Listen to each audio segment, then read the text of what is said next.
So let me start here after the splash screen by answering very quickly 3 questions that you may have when first encountering Blender. Now the first is, what is this 3D scene that we're looking at? Potentially you were expecting just a blank scene, but it looks like we've gotten started with this cube already. So basically this is just a fundamental scene, so it just gives you something to work with and maybe build from here. We've got 3 different types of objects in this scene. We've got this mesh object, which is currently selected, which we can see means that we have this orange outlining to it. And then we've also got this camera object on the left hand side, which allows us to see or at least render our scene. And then we've also got this lamp object on the right hand side, which is going to illuminate our object in our scene. Now, if you don't want them in the scene, you can actually delete them. It's not really a big problem. It's only going to take a few seconds to add them back in. But usually this just gives us a slightly faster running start, as it were. If you want to change the default file in any way, you can actually just come up to the file menu and then save that as the startup file, which is this option down here. So feel free to delete everything and then have that as a startup file if you'd prefer. The next question you may have is why you can't select anything with the left mouse button when you try and maybe interact with these other objects in the scene. In fact, the only thing that really seems to happen is you get this little target crosshair thing appear at the location of where you click.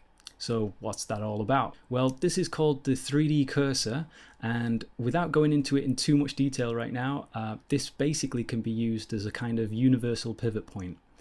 It's also the location at where new objects get added, and while painting it can be used as a clone source. And there's also certain modeling operations that need a 3D point to control the way that they're going to behave as well, and so the 3D cursor is used with those. So that's all I wanted to touch on about it in a moment, but we will be seeing more about it as we go.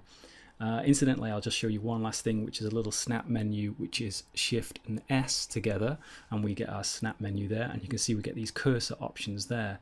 And I'm just going to put cursor to the center and just to put it back. Regarding the other half of the question as to how exactly do we select anything then, in Blender selecting is done by default with the right mouse button. So this can take a little time to get the hang of, but can happen surprisingly quickly if you can give it a chance. If you want to switch it though, we can launch the main gateway into our interactions with Blender, which is the user preferences, which can also be found on the file menu, and we can see user preferences here, or we can launch it with the hotkey Control Alt and U.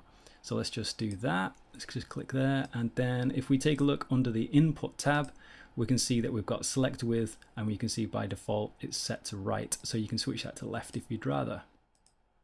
The third and final question that somebody might have when encountering Blender is the fact that they've actually already seen somebody else using Blender, and when they get it for themselves it looks completely differently. So that's probably because they've been using a different theme or just have customized their own theme. And that brings us back to the user preferences. So let's just launch that with Control Alt and U this time.